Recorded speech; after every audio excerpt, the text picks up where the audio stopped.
Yung mga baptist, hindi ligtas. Hindi po tayo pwede magsinungaling eh. Totoo po yan.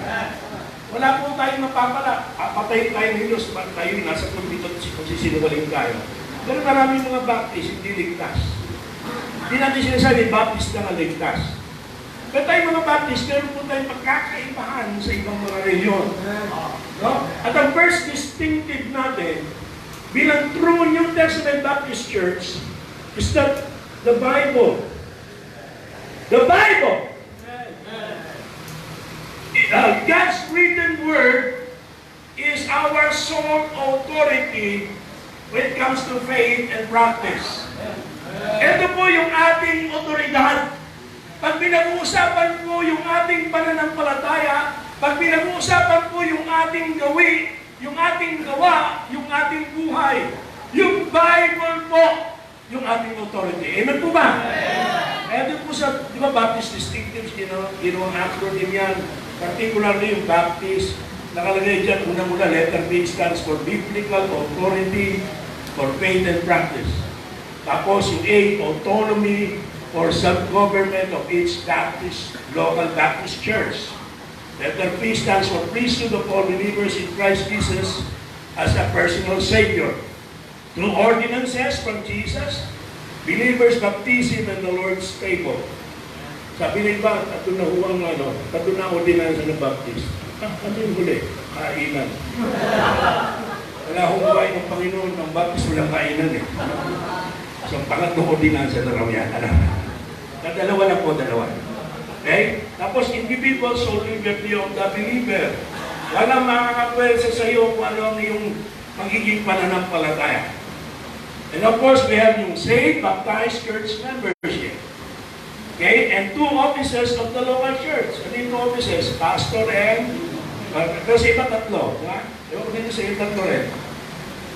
Tatlo ng ordinansa, tapos ngayon tatlo pa yung officer. Ano siya? Pastor, pastor's wife, deacon. And last but not least, a separation, especially of church and state. So sa una dyan, yung biblical authority. So yan po yung ating pagkakakilanlan. Yan ang ating kaibahan. Bakit po? Bakit kasi yung iba, gumagamit ng Bible, pero hindi yung Bible ang pangunahing otoridad at tunay na sinusunod at pinaiiral sa kanilang pananampalataya at sa kanilang buhay at sa kanilang iglesia. Marami, dekorasyon lang po sa harapan yung Bible. Marami rin po ng mga tao, ang Bible ay pagparte panunumpalan. Pero hindi ito yung binabasa, pinakikinggan. Napaka-importante po makinig ng sila ng Diyos. Tingnan niyo po sa Bible lahat. Karamihan naman para po sa Panginoon Kristo puts high premium to the importance of listening to the preaching of the Word of God. Yung the parable of the sower, yung the wise builder and the foolish builder. Pag-aralan niyo po lahat may koneksyon sa pakikinig at pagtupad ng salita ng Diyos. Ganun ang binigyan importansya ng Panginoon sa pakikinig ng salita ng Diyos. Kaya nga, walang kwenta yung pagkakristyano natin at pagiging iglesia natin if we don't give primacy to the preaching of the Word of God. Yan po yung pagkakaiba natin eh. Sa iba kahahaba ng kantahan, sa iba kahahaba ng mga entertainment, kahahaba ng program, pagdating sa preaching. Pastor, pwede ba 15 minutes na? Diba? Sa Amerika po, maraming churches sa especially dyan. Magpapasalamat tayo sa Panginoon, nakilala natin yan, nakilala natin sa every time. Tayo po, nabigyan ng pagkakataon, BBC endorsement, of course, mapunta sa Amerika. Marami po, East Coast yun, no? Ang mga churches, 10, 15 members na lang. 10 to 12 members na lang. Tapos ang young people nila, 60 years old. Matatanda na, yun ang pinakabata, yun ang young people, 60 years old. Nakapunta po ako sa mga churches sa Tennessee, no? Meron sa kila Pastor Ronco, yung Manan Church. Tapos yung kung sa, nakagaling ako sa New York, tsaka sa LA. Yung mga churches po na may maliliit na attendance, alam nyo, Thailand, 7 to 10 minutes ng preaching. Mas mahaba pa yung kainan. Totoo po yan. Pero yung malalaking simbahan, alam nyo, nagbibigay ng sapat na oras sa panangaral sa salita ng Diyos. Kasi yung po nakapag-build up ng ating faith eh. It is not singing, that is important again, that we reiterate that.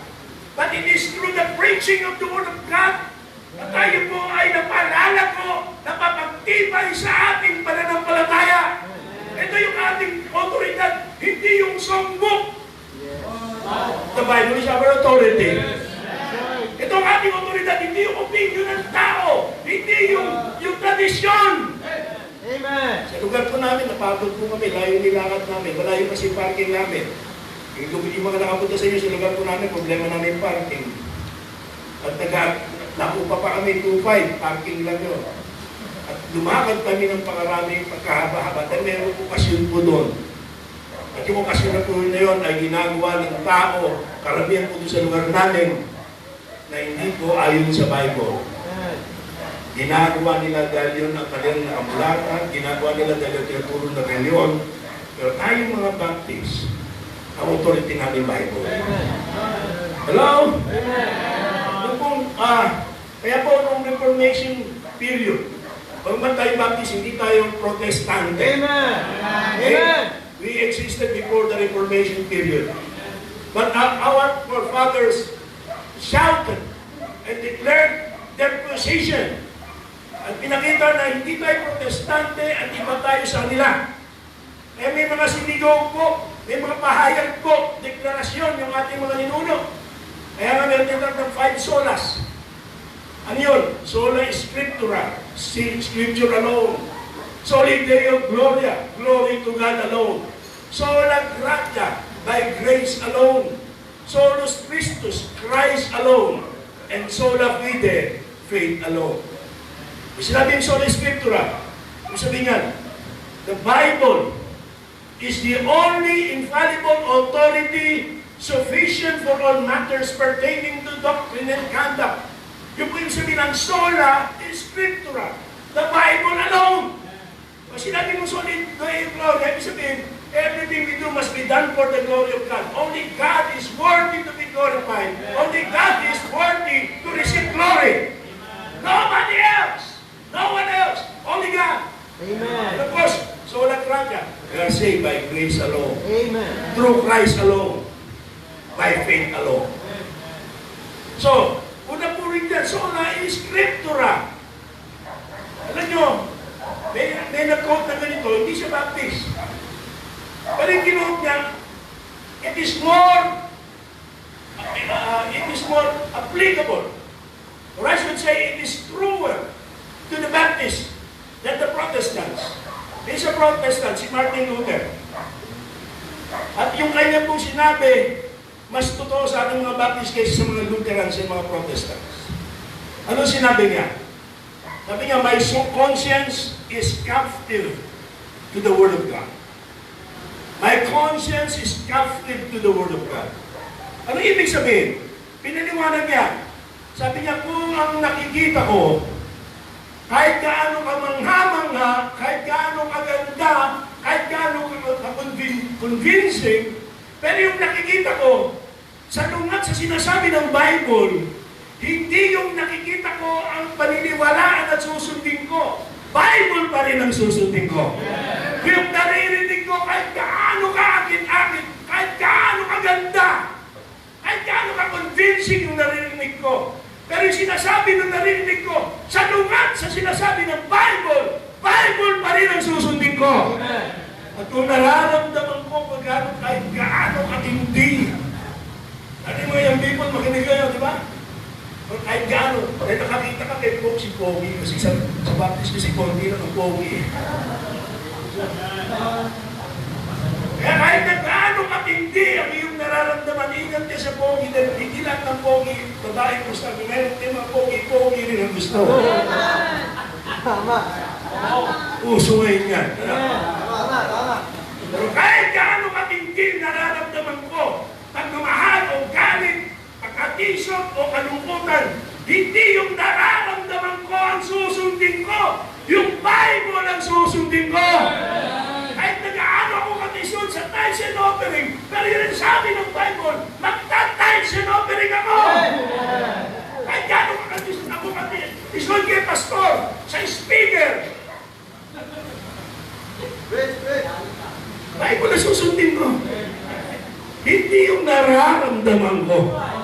Eh, pwede sabihin nga, my conscience is captive to the Word of God. We believe the Bible and we follow it alone. We do not accept the teachings of men, especially those who change God's Word by adding to it or by subtracting from it. Our command and its implementation are all taken from the pages of this sacred book, which is the very Word of God.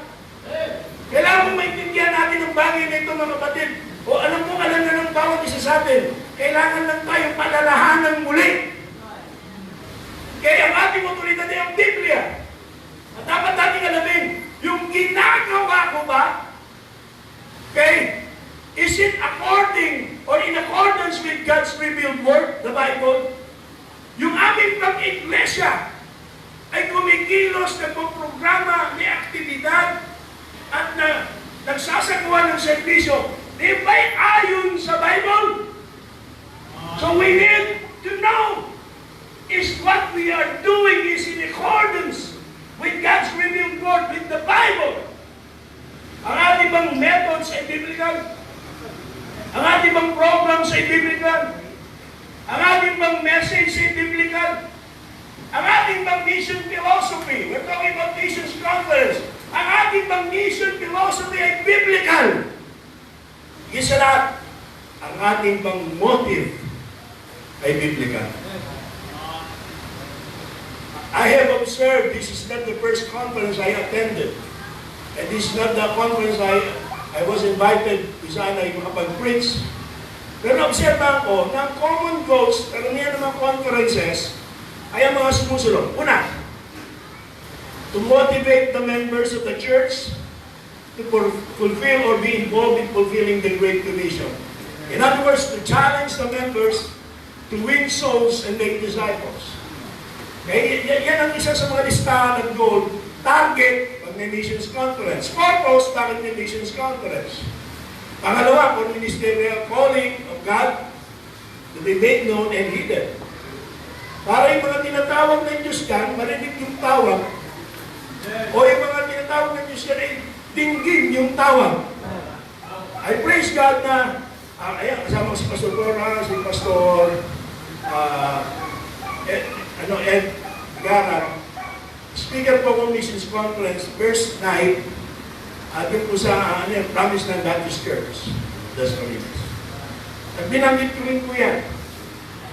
At I praise God na after the conference, isang member doon, ang matagal na may calling at in-approach ako.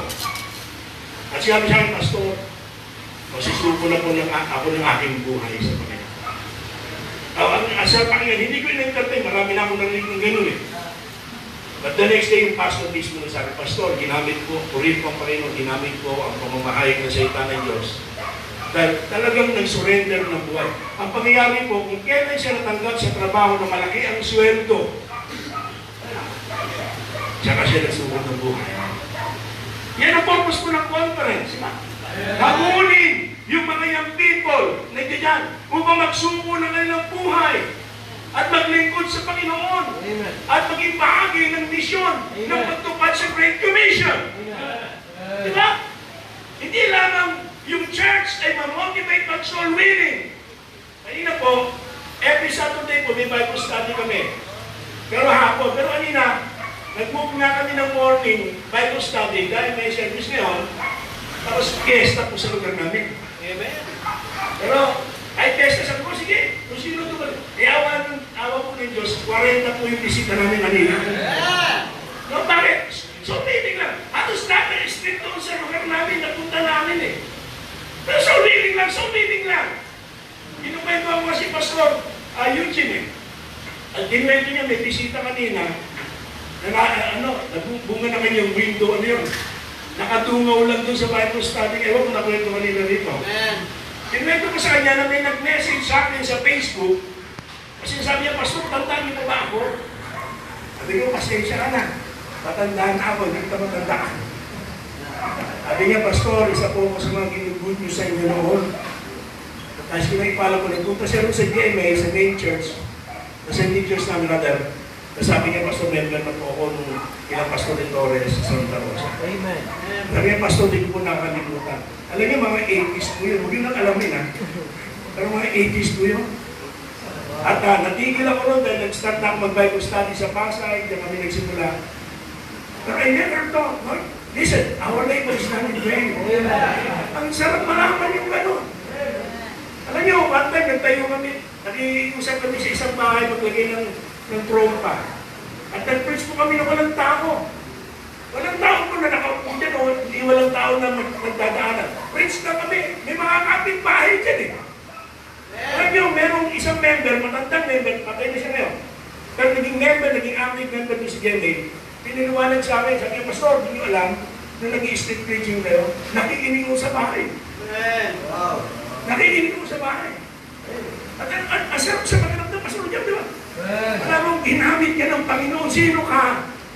Pero ginamit ka ng Panginoon na merong naligtas. Ang sarap nun. Lalo na pag may lalapit, may mga pastor lumapit sa akin sa grupo namin, Pastor, kayo po isa sa ginamit ng Panginoon para magsuko ko ng buwan maging pastor. Isa yan sa layunin ng Missions Conference. That's right. Para ikaw na tinatawag ng Diyos, ikaw na may panawagan, ay huwag nang magdalawang isip, huwag nang magpalubay pa, huwag nang magpatagal pa, kundi magsuko na yung buhay sa Panginoon. Let me tell you, hindi mo pagsisisihan yan. Let me tell you another thing. Pag patuloy mong tinanggihan yan, you will be miserable all your life. Magiging miserable ka. I attended the camp, 1983 yun. Sa camp, doon po nang nadamaya, narinig panawagan ng Diyos. Pero, natakot ako. Ang tapang ni Mrs. tumating na sa Bible School eh. Nag-sit-in lang ako. Aba, sit-in lang ako, pinag-recite ako. Ay, di na ako bumalik. Binigyan ako ng trabaho. Laki ng sweldo sa Maynila. Pero kahit may trabaho ko, laki ng sweldo, miserable ako. Mga pastor dito nakakadami, alam yun eh. May panawagan ka sa Diyos, pero miserable ka. Pag hindi mo tinugang panawagan ng Diyos. Talo ka. Kahit yumaman ka sa trabaho mo, kahit na marami kang parangal sa anumang field na pinasok mo, pero kung may tawag ka sa Diyos, talo ka pa rin pag hindi mo tinugan ng tawag ng Diyos. Alam niyo, meron talagang matinding magkaribal sa karera ng kabayo eh. Lagi sila yung naglalaban sa Philistine, pero mas nananalo yung isa, kaya yung talunan, namuhunan. Nag-arkilan ng professional na hinete. Sabi niya, this time, ako na mananalo, sigurado. Nagbayad pa ng hineting professional. So, inumpisahan yung karera, agay ni nasa neck and neck yung kabayo nila. Talagang gitgitan yung laban. Nung malapit na po sa finish line, sa sobrang gitgitan, nagkabanggaan yung kabayo, nagtumbahan, tumaplik, pumalentong yung kabayo, kasamang natumba yung mga hinete. Ang lapit na sa finish line eh. Pero, kung nagulat yung nag-arkilan ng professional na hinete, dahil yung hinete nga, agad tumayo. Ay na maraming dumi at nasaktan, agad tumayo, professional eh. Agad tumayo, sumakay sa kabayo at pinatakbo at nakarating sa finish line. Pero yung nag-arkilan sa kanya, nakasimaho. Sabi, bakit hindi ka tutuwa? Nanalo naman ako ah. Oo nga, pero ibang kabayo sinakyan mo. Kabayo na kalaban sila. Ito nung sa karera ng kabayo, di ba karera ng tao yun eh.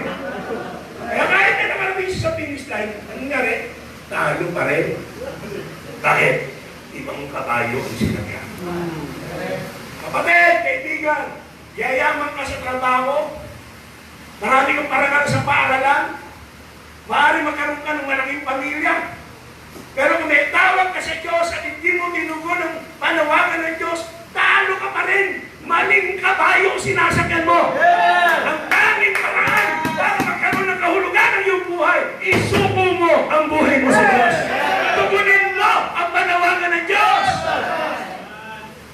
panawakan ng pagsintang puro. Ayaw kasi ng girlfriend mo ng pastor. Ayaw kasi nililigawan mo ng pastor. Wala po kasi pastor na poging baptist. At yung pinapiligaan, ang pipili mo baptist na mananampalataya pero hindi pogi. O unbeliever pero pogi. Sagot pa yung mga people 5, yung pong unbeliever na pogi. Bakit naman? Yung po kasi pananampalataya, pwede pong magbago yan eh. Pero yung itsura hindi na ho. Yun lang. Yun lang. Okay. So for ministerial calling, po, bakit ngayon mga invited to missionaries? To move the church to support financially.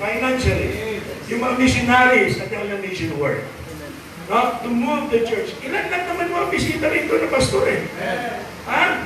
At ang sarap pa kanya, sabi ni Pastor Eugene, ilang taon na kayo nagsusupport ng missionary. Alam nyo, sa amin po, bago ako tumanggap ng suporta sa church, mas na muna pa kami nagsuporta ng missionaries. Si Pastor Ben, nag-encourage sa akin yan eh. Pastor, gusto mo i-bless ka ng Panginoon, magsuporta ka ng missionaries. Mission pa lang kami ng Pastor. Awa po ng Diyos. Hindi naman kami pinabayaan ng Panginoon. Awa po ng Panginoon. At naniniwala ulit ako, hindi walang kabuluhan ang ating ginagawa para sa ating Diyos. So these are the common, di ba? Common goals pag meron pong missions conference. Ma-involve kayo sa soul winning, hindi sa siyota, winning lang. Sa true soul winning, hindi sa sulot, winning. Tungkulin mo yung panawagan ng Diyos sa'yo. At mag-involve ka sa pagsuporta sa mga missionaries. At tell you, kahapon medyo sinabi natin, we don't want to be controversial. I'm not trying to be controversial and I don't want to contradict yung belief. Diba? Sa revival, kinurek natin ng konti. Ako nakurek kasi dyan eh. Nasabihin natin, para ikaw mag-revival, magbasa ka ng Bible, mag-church ka, mag-soul winning ka, mag-offering ka, para magkaroon ka ng revival. Mali pala yun, no? Mali pala yun. Kasi yung mga yun, hindi yun paraan para magka-revival. Yun ang resulta ng revival. Pag may revival ka, hindi pwedeng hindi ka mag-church. Hindi pwedeng hindi ka mag-offering. May revival ka eh. No, pag may revival ka, hindi pwedeng ikaw ay hindi mag-soul winning. You will involve yourself to soul winning. Yung kasi resulta ng revival. Hindi yun ang mga formula. There's no formula for revival. Ha? Hindi automatic yung pagpasok mo sa building na ito, may revival na. Ganun din po sa mission conference. While these are certainly worthwhile goals and a part of the greater picture, itong mga aforementioned are not the primary reason for the church's mission or mission conference. Hindi po yan ang pangunahing dahilan. Bakit may missions conference? Bakit may inilagay sa puso ni Pastor Eugene ng Panginoon magkaroon ng annual missions conference? Hindi po yan. You see, biblical mission is not anthropocentric. Right. Hindi po yan man-centered. Yes. Hindi yan nakafocus para makita nila ang galing natin kumanta. Tama. Hindi nakafocus yan para makita nila marunong tayong tumugtog. Tama. Yung anak ko natugtog ng siyelo, pero ako umayaw sa siyelo, pastor eh. Ang bigat, ay lagay dito. Siyelo, lagay mo pa ang Masarap po lahat yan. Pero ang paglilingkod po natin, hindi para tayo magpasikap. Amen. Hindi ito showtime. Amen. And let me tell you, mag-t-shirt ka na. Kung hindi ka nakikinig sa salita ng Diyos, ang ginawa mo dito, showtime lang. Pasikat ka lang. That's right. Preach on. Sana hindi naman ganon. Preach on. Nawa, hindi naman ganon. It is not man-centered. Hindi primarily to win souls. You heard me right? Hindi primarily to win souls, to share the gospel. Bakit? Kung kaaway mo yan, hindi mo share ng gospel eh. Amen. Kasi nga mali ang motive mo, tao. Kaya ang tao, meron kang hindi makasundo, meron kang hindi gusto. So ang mission at missions conference is not primarily para sa tao. It must not be ecclesiocentric. Hindi ang pangunahing layunin para dumaming member.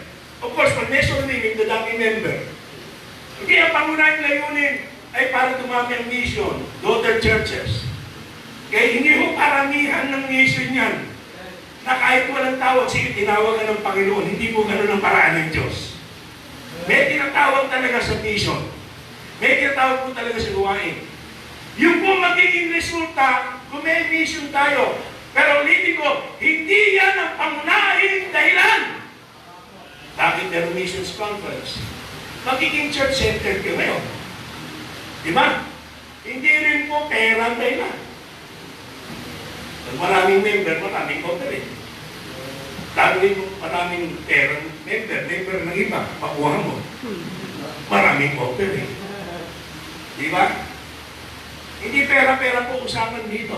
Yes. Ha?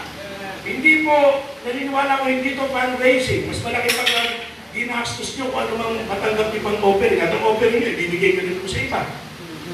So hindi po galing si Pastor Absalom sa pera, kaya gusto nyo mag-missions conference. Hindi na po kaya na, meron sila tawag meron tayo.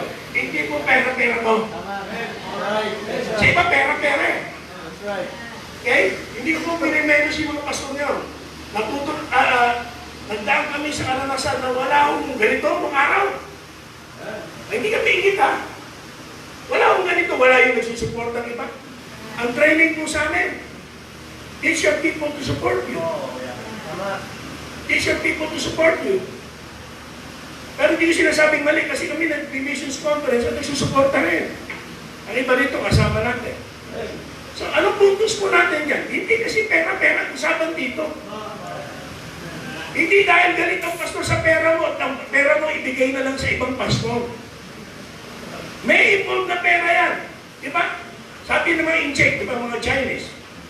May konting dugo tayo yun eh. O, sabi ng mga Chinese, ha? Laging harap ng Chinese, may kanto pa. Bakit may tayo ako negosyo? Chinese ganun eh. Kaya nga yung Chinese napunta sa piano, hindi mo kagad niya sa kanas, pero bakit ito kanto? Sabi, bakit? Ayoko tinday yelo. Sige mo yun. Negosyante yung Chinese. Pero, yung mga Chinese po,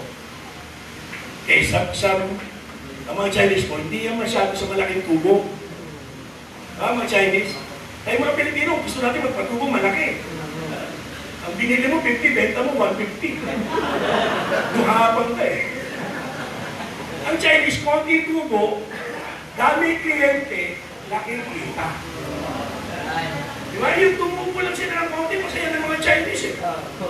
Kasi malaki man yan, hindi na makita masyado, maliit na yung tingin eh. Pero, Pilipino, gusto ka agad. Kaya pag may Bible study, tanong agad ay kami, may pera ba niya? Pera lang ba ministry? Hindi po eh. Amen.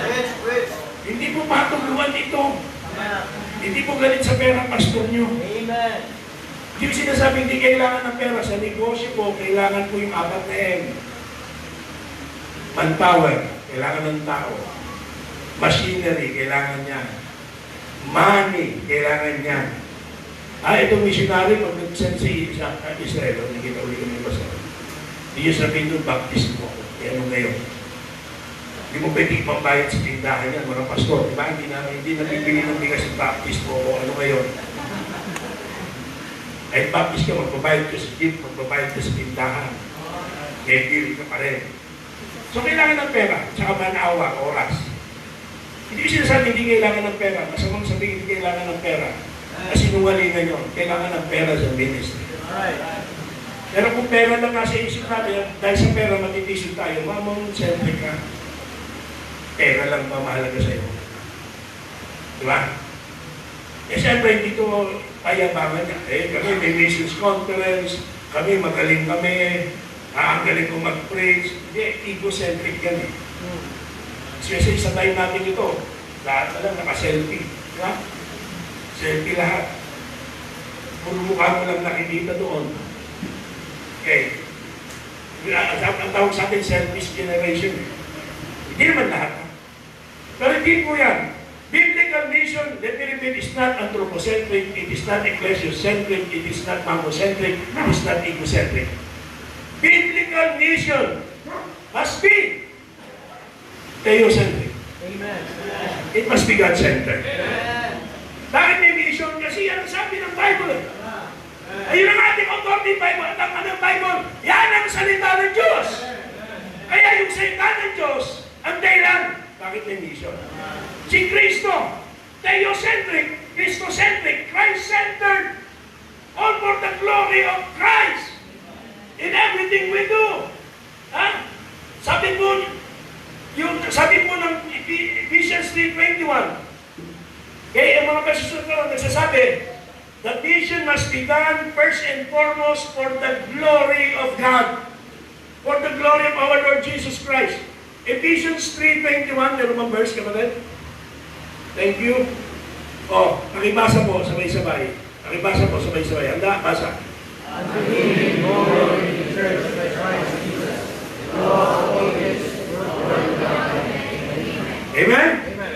Yun po sabi, anong purpose na Diyos? Everything we do in the church must be for the glory of Christ. Saan ba dapat ang church naninindigan? Saan ba tayo dapat nakikilala? Sa pagluwalhati sa Diyos sa lahat ng inuutos niyang pamamaraan sa Bible.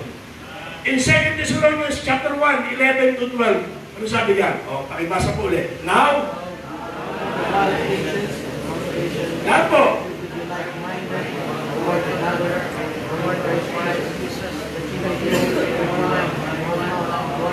Not Romans yun eh. Sorry, Romans po yan. Pero okay na. Romans ano yan, 15. Pagpalisin natin mo. Dapat like-minded, one toward another. Sa ano? Hindi para pagtulungan yung pastor. Maraming churches na nakakalungkot eh. Ibis na tulungan ng pastor, pinagtutulungan ng pastor eh. No? Ibis na magkaisa, ano? Pinagkakaisahan. Nakakalungkot, di ba? Maraming mga member, ibis na alagain pa eh. Amen. Alagain pa, kailangan mo makikitahan mag-church? Member ka na, 31 years. Hanggang ngayon, hindi pa rin natutulong. Makika po, alagain pa rin eh.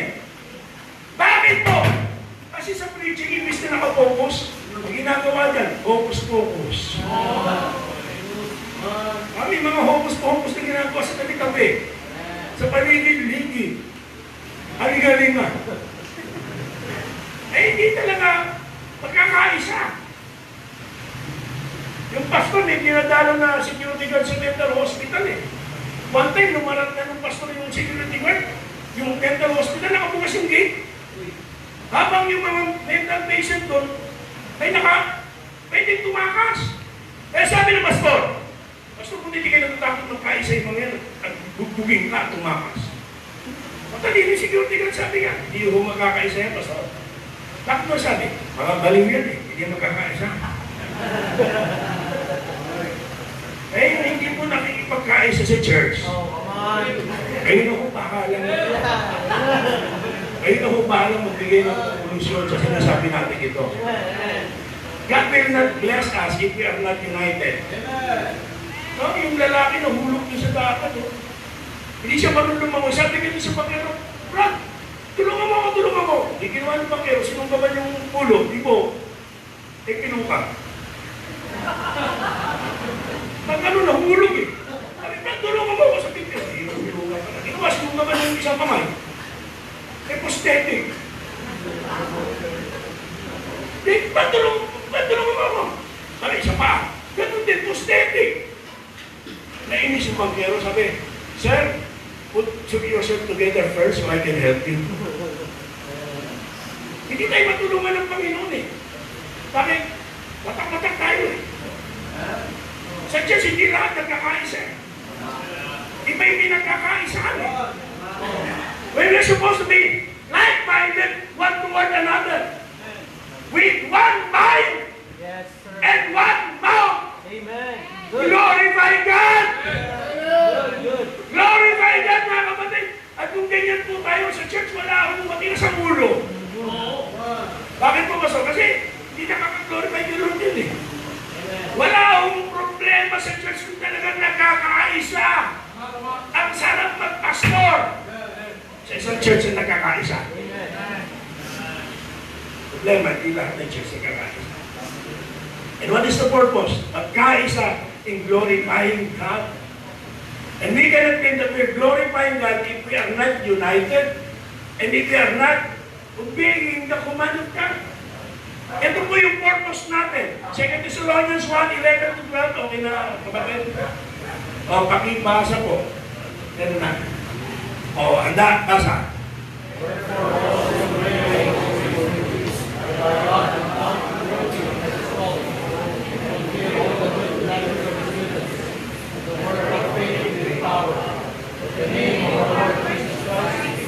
Be glorified in you. Indeed.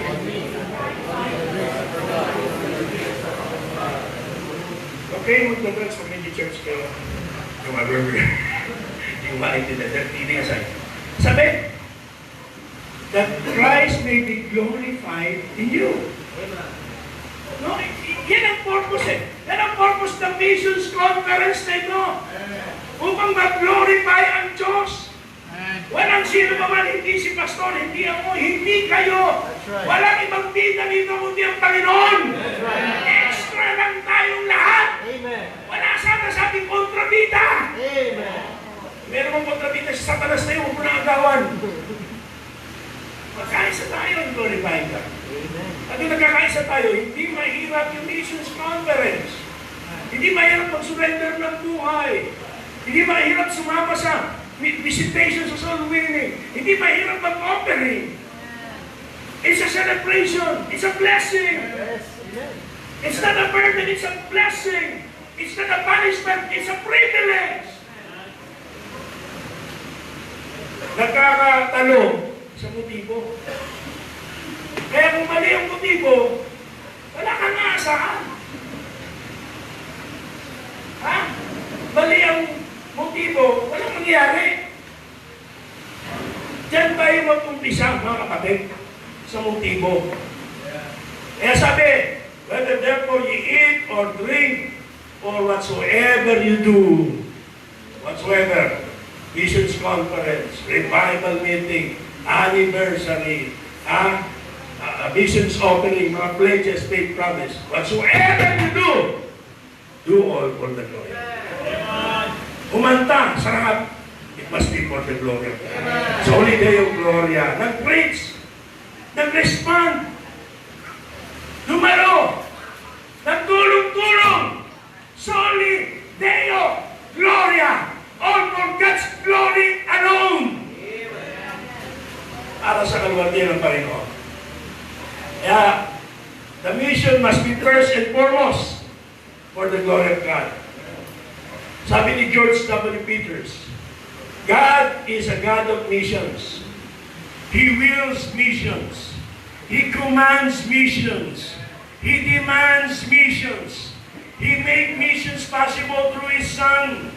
He made missions actual in sending the Holy Spirit.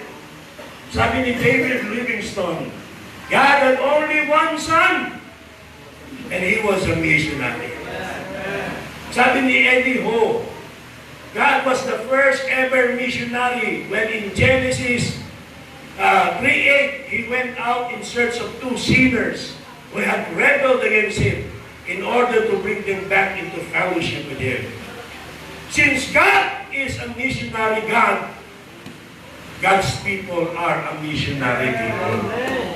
Kung tao ka, anak ka ng Diyos, then you are expected to be a missionary person. Missionary people. Now let's go. That's it for the introduction. What about the Great Commission? The last command of Christ should be our first concern, mga believers, hindi lang ng pastor. Okay? Have you noticed na sa four Gospels, Matthew, Mark, Luke, and John, and even in the book of Acts, nabanggit yung Great Commission, magkakaiba lang yung emphasis. But put them together, magkakaroon ka ng proper biblical and God-glorifying view about mission. Yung kung ang binasa niyo po dun sa Mark chapter number 16, go into all the world and preach the gospel to every creature. We have the mandate, yung utos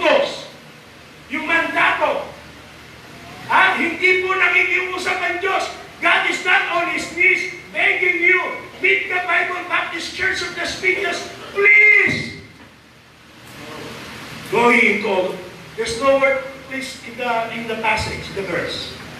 It's a clear-cut, direct command. Yeah. Non-negotiable. Amen. No other way to deal with it but to obey God. If God is your God, you must obey it. Yes. Amen. And failure to obey it is a sin before God. Amen. Those who fail to obey the mandate ay nagkakasala. Ma-realize natin ngayong gabi yan. Nagkakasala tayo sa Diyos. Pangalawa, nandun po sa John chapter 20 verse 21. As the Father sent me, even so send I you. The model of mission. Sino model of mission? Hindi po si Pastor Ojang, magalat sa Uwino yan. Hindi po yung mga foreign missionaries natin. Kahanga-hanga po yan. Hindi ko kaya yan. Hindi po si Pastor Eugene. Amen. Hindi po ako. Ang modelo natin ay si Kristo. Amen. Ang modelo natin ay si Kristo. We love Him because He first loved us. We are expected to love Him because He first loved us. And we are to love sinners as well because Christ loved sinners. He died for sinners like you and me. When we were yet sinners, Christ died for us. It is the love of Christ. Listen, the love of Christ that should constrain us. Not our love for Christ, but the love of Christ. Ang motivasyon natin, yung pag-ibig ni Kristo sa atin. Sino ako para iligtas ni Kristo? Sino ka para iligtas ni Kristo? Biyaya lang ng Diyos po yan. Tapos ngayon pa, tinutusan ka ng Panginoon. Sumunod sa kanyang salita, magbahagi ng Ebanghelyo. Tumupad ng Great Commission. Ang ihabang natin. Ay, hindi ako susunod yan. Sino ba yung si Kristo? I love to use this as an illustration. I hope. Nagyan pa ba kayo? Amen. Isang araw yung bata, kasi laki nga, umuwi, umiiyak. Umiiyak. Hindi na ba yan? Sabi nanay, ba't ka umiiyak? Hindi kumikibo. Nung hinainan na nung nanay ng pagkain, gano'n pa yung bata. Sabi nanay, bakit ka umiiyak? Tinutokso ko mo ng mga klase ko. Oo naman, tinutokso ka lang, iyak-iyak ka na. So, tuloy pa yung bata. Sabi nanay, ano ba itong susay ng klase mo? Pagit daw nanay ko. Nanay yung kausap eh. Nagulat yung nanay. Siya pala ang issue. Pangit naman talaga yung nanay. Kasi sunod yung nanay. Sunod. Sabi ng bata sa nanay, Nay! Bakit pangit kayo? Sabi na tanong mo. Nay, bakit pangit kayo?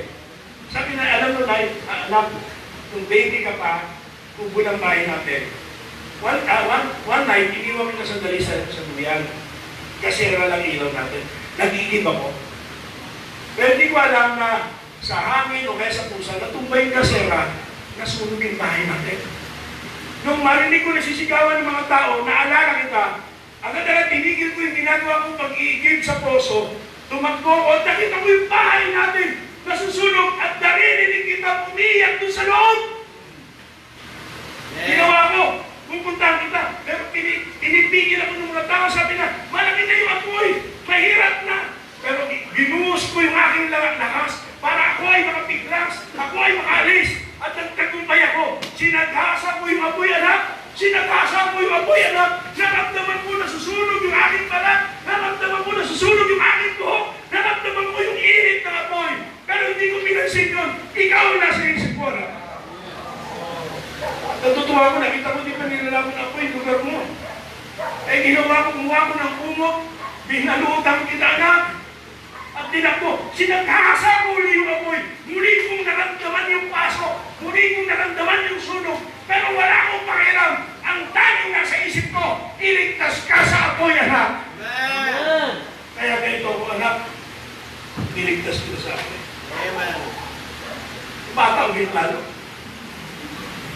Sabi ng bata, kay Big na eh. Ikaw ang pinakamagandang nanay sa ko. Amen. We love Him because He first loved us. It is the love of Christ. Bakit kailangan mong i-glorify ang Diyos? Bakit kailangan mong sumunod sa mandato? Sino yung modelo natin? Si Kristo, kasi iniligtas niya tayo sa apoy.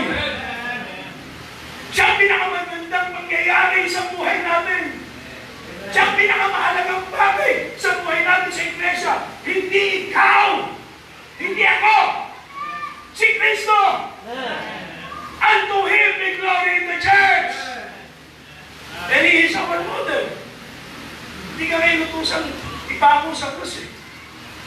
Salamat tayo, hindi tayo namuhay sa panahon ng inquisition and persecution na katulad noon. Pag nag-visitation ka, hindi mo naman mamamatay eh. Pag hindi ka balik sa church, hindi naman mapapawasan ang iyong buhay. Pag nag-tesinover ka, hindi ka naman maghihirap eh. Pag nag-mission support ka, hindi naman mapawasan ang budget mo. Pero ang issue dyan, yung pagmamahal eh. Pagmamahal kay Kristo, hindi natin matatapos to. Ang tungo yung lalaki, sino binata rito? Binata. Sigurado ba yung binata kayo, ha? Sino binata? Diyan. Binata pa rin kayo yung kaya? Alam ko na kung bakit. Yung binata nakatungo sa bintana, bagong paligo. Nasa bahay lang, bagong paligo, nagpakabango, naka-jet, sa bintana, pwede tumigil ng tricycle. Aba, parang nag-teleport, biglang nawala. Nandun umagi sa tricycle. Akala yung kanyang pagsintang puro. Nililigawan ba ka? Pinoporma. Pero nung makita niya nanay nga, atras siya. Sabi, oy, buti nandiyan ka. Buhatin mo itong isang sakong bigas. Nanay na mo, masisira ka, papawisan ako. Gusto mo ihampas ko sa iyo itong isang sakong bigas na bubuhatin mo. May ginawa ng bata, halos kalat-kari, isang sakong bigas ng binata. At bago nakarating, akala mo mula sa malayong bayan ng galing, hindi dyan lang sa baba ng bahay nila. Ang pawis na pawis, ginawa, naligo ulit. Nagpapango, dumungaw uli sa bintana. Para sa pagsintang porot. May dumating ng tricycle, mas magulang na siya ganyan, tiniyak niya, baka tatay niya naman eh. Aba, kaya yung nililigawan niya, yung kasi ganda ng mga magandang babae dito. Kaya nag-teleport niyo ulit, nandun. Doon pala yan, kuyari mo, pakeme eh. Dati nung babae, habang driver, pakibuhan mo isang sakong bigas. Ako na ho, mamang driver, ako naman. Kinuha isang sakong bigas, na parang isang sakong bulak. Binuha ng isang bahay. Saan natin nalagay ito? Umakyat at kung malapag. Walang pawis, mga kapatid. Sabi, saan ilalagay? Diyan na lang, kahit saan, basta ikaw. Ang tanong mo tuloy ngayon, anong mas mabigat? Isang kilong bakal o isang kilong bulak? Ha? Anong mas mabigat? Isang kilong bakal, isang kilong bulak? Parehas lang, diba? Yung bigas ng nanay at bigas ng kasintahan, pareho lang yun eh. Pero ano yung factor? Pag-ibig. Oo, tama. Pag mahal mo, gagawin mo lahat. Wala kang pambiling chocolate, bibili ka ng Choco Box. Mairaos ko lang. Diba? Dahil sa pag-ibig, kung mahal natin ang Diyos, ang sabi, ang utos ng Diyos hindi mabibigat. Yung utos ng Diyos dahil sa pag-ibig, hindi mabigat pag may pag-ibig. Wala kang pag-ibig sa Diyos, kaya mabigat. Good. Kristo modelo, namatay para sa atin. Ayun. Tapos tayo, ang hirap-hirap natin maglingkod. Feeling natin faithful tayo, pag-usapan natin yung bukas.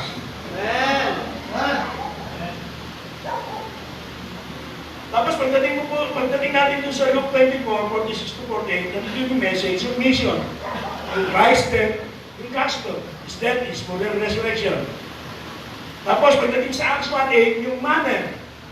Paano gagawin itong mission? It must be done in the power of the Holy Spirit. May tama kang motive, may tamang manner. It must be done in the power of the Holy Spirit. And if we will further discuss that quickly, we will go back to that. And what we have in Matthew 28, 19 and 20 is the motivation. What should motivate us to obey God and fulfill the Great Commission? The motivation is there. I am with you always. Amen. Even unto the end of the world. I am with you always. Two things. Una, there's no reason for us to be afraid because He is with us. Amen. There's no reason for us to be afraid because He is always with us. Secondly, be careful. God knows if you're fulfilling His commission or not because He is with us always. Yes. Alam niya kung sumusunod ka. Alam niya kung hindi. Alam niya kung anong pinagagawa mo. Alam niya kahit saan ka na, wala tayong mapagtataguan sa Diyos. That should motivate us. We should not fear. How can I fear? How can I fear? Jesus is near. He is ever watching over me. Ba? So, how can we fear? He is always with us. Alam, naniniwala ko itong mga pastor na ito, talaga tinawag ng Diyos eh. Dahil na si Grace, ha? Kasi, mas alam mo sila eh. Bakit mo ba sinabi? Wala akong pera si Grace eh. Wala akong pera si Grace. Kung alamin nyo lang kung magkano supporta ng mga yan eh. Ha? Bakit mo may pera si Brother Lecon? Isipin mo, wala naman pera, mukha pa walang pera. Kaya, at least mukha, di ba, Brad? At least mukha may pera. Pero wag na mukhang pera. Pero sa totoo lang, pamilya na yan, nagtatrabaho sa PCBS. Ang ganda ng position sa PCBS. Galit nga kami, wala na kami discount sa PCBS dahil nag-resign eh. Nag-resign mga kapatid, may pamilya. May trabaho. Tinugon ang tawag ng Diyos eh. Pero hindi ko narinig na reklamo, nagsisisi ako. Wala. Masaya yan eh. Masaya itong mga pastor na ito. Isipin mo isang pastor, may dati ng church, iniwanan. Tapos pag-dimission sa ibang bansa. Ha? Hindi po madali yan. Pastor Rojak, minsan, nagpipray. Meron bang libro para sa anak kong nasa college sa ganito? Pag nag-usap kami, ako ang hirap, ang mahal ng magbayad sa college. Pero ilang pastor sinusuportahan nila. Kailangan nila yun eh. Dahil mahal nila gawain ng Diyos eh.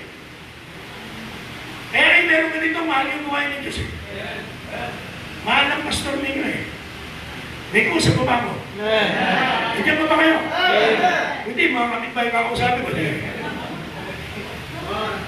So, ano ba? When we realize the important place that the Great Commission had in the Bible, kung dalawang beses na pinanggit, importante rin. 5 beses! 5 beses! Napaka-importante nun. Bago umakit na pa sa langit, nag-iwan ng nagubirin. By the way, pinag-pray natin, hindi nilong ng Diyos magbuhay, kanina binawian na ng buhay si Brother Chris. Pinag-pray natin kami. Dahil ang mahal ka nasa Panginoon siya. Kanina, pag naglalakad ako, naiyak ako eh. Kasi bubong ko, mga sumasayaw. And all these people are blinded. These are lost fanatics. They will go to hell. Yes. Their religion cannot save them. And many people are like them in your area, in your family as well. In foreign countries. They needed the gospel. They needed the Lord Jesus Christ. We all know there was no other way, and nobody can save them except the crucified Christ, the crucified and resurrected Christ. Pero hawak-hawak ko, ako cancer survivor. Kung meron kang solusyon sa cancer, alam mo yung gamot sa cancer. Hindi mo ba tutulungan ibang tao may sakit ng cancer?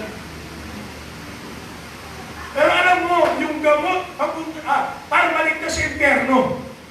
Alam mo yung solusyon para maligtas yung tao. Pero ang ginagawa natin, mga kaibigan. Ano ginagawa natin, mga kaibigan? So, the Great Commission is one of the most important acts of faith after a person is saved, is mission. Mission is an important part of a believer's life. Ilang ko pa iba na.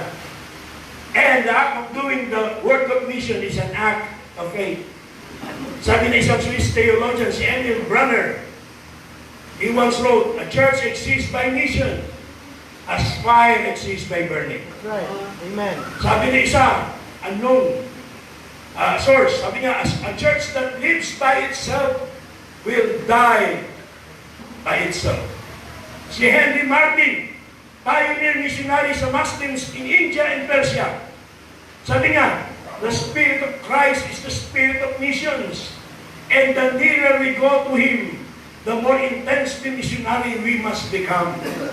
Mas tumatagal ka na Kristiyano, mas lumalago ka na Kristiyano, mas nagiging close ka, nakikilala mo ang Panginoon ng maayos, mas lalo kang magkakaroon ng conviction about mission. Until now, ay tagal-tagal ng Kristiyano, wala ka pa man ng conviction sa mission. Init na init ka nga ngayon eh. Hinihintay mo na yung raffle.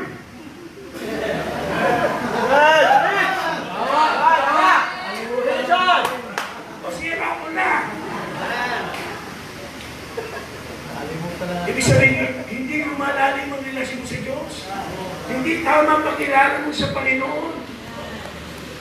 Hindi ka lumalago. Ang lungkot, ibig na lumago, lumalala. Diba? Yung mga member, ano nga rin? Nawawala po ibang member eh. Eh, ibang member, nagwawala. Dapat lumalago po tayo eh. Ang ibang pastor, lumalago rin kami. Kung ano, sobrang tapang namin, sobrang ano kami. Pero pagtagal, naunawaan namin ang mga kapatiran, naunawaan namin ang mga kasama, naunawaan natin yung ating limitasyon, at higit sa lahat, naunawaan natin, bakit tayo narito? Dahil sa Panginoon. Para sa Panginoon. So mga kapatid, tatlo lang yan, nagtaon ako sa dulo. Sa mga nating libe. Tatlo lang po yan, tatlo lang. Tatlo lang mananalo sa raffle. Tatlo lang po yan. Anong tatlo ibig sabihin? We are either of that, these three. There are three groups concerning missions and missionaries. Nakita mo ko. Three groups. Ano yun? Una, the co-missionary. Sila yun. Sila yun. The co-missionary. They heeded the mandate. They heeded the call. They go. They go to represent us, to represent the church. They go to fulfill the Great Commission. Secondly, listen! The co-missionary. Hindi naman kasi natin tinawag para maging missionary. Right. Hindi naman natin tinawag sa foreign field. Right. So, paano yan? Hindi ka tinawag. You can be a co-missionary by supporting these missionaries. By supporting these missionaries. You can be a co-missionary. But let me go back. Kung may tawag ka dyan, mas maganda yung botay mo kung tumugong ka sa tawag ng Diyos. Ha? Tama, great. Mas maganda, mas pogi ka. Kahit ang babae, hindi ka naman magpapastor. You can help the mission work. The go. The co. Huwag lang the no missionary. Kung hindi na nagsusurwiling, hindi tumutugon sa tawag, hindi pa naglalap-offering, hindi pa nagsusuporta. Akalungkot. I don't know, but sa congregation ito, I honestly believe yung possibility na yung tatlo na yan, nandito ngayon. Meron ng tinawag at may tatawagin pa ang Diyos, the go missionary. Meron hindi man may tawag, pero magsusuporta ng missionaries, the co-missionaries. Huwag sana, pero a terrible possibility, there will still be no missionaries in this midst. Dead malang. Patay Malaysia. Now listen to me very good. If you are neither of the go, every mission ought to be a go missionary or co-missionary. Iba pareho yan, missionary nagsusuporta eh. Diba? Pastor nagsusuporta eh. Pero di pwedeng wala yung dalawa na yan. Kung wala yan, at ikaw ay no missionary, you're a mission failed. Come on. You're not saved. I'm not charging you. Tama. Sarili mo nagbigay yung hatol sa'yo. you're not saved. You don't have any burden for lost souls. Ha? Kaya mong mag-church, kaya mong kumanta, kaya mong maglingkod dyan. Hindi ka naman nakikinig sa salita ng Diyos. Hindi ka naman sumusunod sa salita ng Diyos. Ang tindi mo. Natatawa tayo, pagkatapos ng sayaw-sayaw, magpurakulo sa amin. Mamaya, nagiinuman. Pagkatapos ng dibote naman. Pagkatapos ng sa nasa red horse naman. Natatawa tayo, but you're no different to them. Kulang ka rin. Manhid ka rin. Sampalin ka naman ng Diyos yung kabiro. Para matauhan tayo. Kung yun ang paraan. Kung yun ang paraan. Listen. Sabi ni Oswald Smith, any church not involved in the Great Commission has forfeited its right, its biblical right to exist. Kung church na to, walang mission program. Magsara na kayo. Kung ikaw Kristiyano, wala kang mission involvement. Huwag ka na magsimba. Huwag ka na mag-Bible. Huwag ka nang kakanta. Puro ka-plastikan lang lahat. Sabi ni Emil Brunner, sabi ni Lawson Covenant, a church that is not a missionary church is contradicting itself and quenching the Spirit. Sa 12 alagad, isa lang hindi missionary. Alam niyo kung sino yun? Si Judas. Judas ka ba? God knows who does not belong to him. Another thing, the mark of a great church is not its seating capacity. Salamat sa Panginoon, marami kayo. But that is not the mark of the great church. Not its seating capacity, but its sending capacity. Through co-missionary or commissionary. Last but not the least, the church must send or the church will end. Whitcomb Bible Baptist Church, Las Piñas, God's people in this portion of His vineyard. Tonight, hear the truth. Believe the truth. Accept the truth. Obey the truth. Amen. Let us all fight truth decay. Amen. Let us all fight truth decay. To close, William Borden. William Borden. Laging to close, tatlong to close. Si William Borden ay mula sa Borden family na napakayaman sa Amerika. Maraming mga negosyo at properties pagmamayari nila at siya yung tagapagmana. Sa yaman, isang beses ang regalo sa kanya ng kanyang mga magulang round trip sa buong mundo.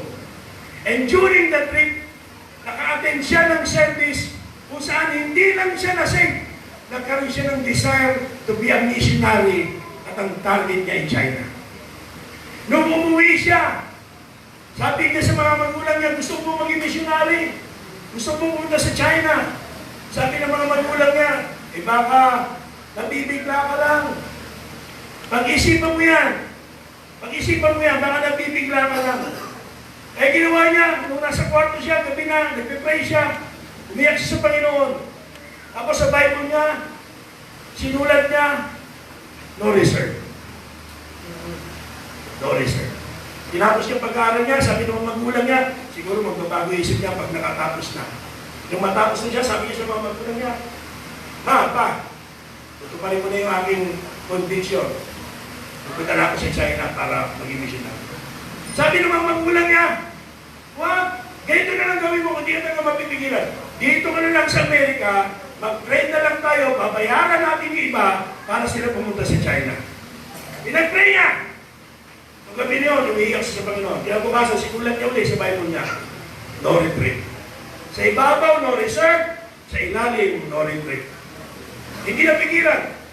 Nagtuloy siya para sa kanyang conviction to go to China. Pero nag-stop over siya sa Egypt. Sa Egypt, hinapuan siya ng sakit. na kinamatay ka. Namatay si William Borden. Hindi nakapunta sa China. Galit na galit yung mga magulang niya. At sumpain yung mga pastor na narinig niya yung mensahe, yung mga misyonero. Pero bago namatay si William Borden, nakasulat pa siya sa Bible niya, no reserve. Sa ilalim, no retreat. At sa ilalim, nilagay niya, no regrets. No regrets. Hindi mo pagsisisihan kung maglilingkod ka sa Diyos. God is a good employer. Remember, one of these days we're going to stand before the judgment seat of Christ. Amen. And the picture lang natin eh. Di ba may mga pelikula, may mga palabas sa telebisyon o sa sinihan kung saan, pag may hari, yung mga bisita may dalang regalo. Di ba? It's their way of honoring yung hari. May nagsabi sa akin nung araw, Pastor, di baling walang reward? Basta nasa langit lang ako. Kaya sabi ko daw, nakaka-selfish mo. Bakit po, Pastor? Di mo ba alam na yung reward, yung mga crowns na yan, ilalapag natin sa pala ng Panginoon. Sabihin natin sa Panginoon, Thou art worthy to receive glory, honor, power, and praise. Thou art worthy, O Lord! At di ba sabi ng Bible, Jesus Christ is a consuming fire? Tapos ang dala-dala mo, dayami, kahoy. Lumalapit ka pala kay Kristo na susunod na eh. Ako na, at the feet of Jesus Christ, Lord. Kaya iiyak ka eh, mapapahiya ka eh. Hindi nagkulang ang Diyos sa'yo, hindi nagkulang ang church sa'yo, hindi nagkulang ang pastor sa'yo. Hindi ka lang nakinig ka, hindi ka sumunod, at ang dala-dala mo, abo! Kapag ba corona? Yung ginto, yung sabi yung ginto, mamahaling iyas, na mas nilalapit mo sa apoy, mas kumikinang, mas madadalisay, at sa paanan ng Panginoon namin, Lord, Thou art worthy! One of these days, we're going to face Jesus Christ. At ano ilalatag natin sa kanyang paan?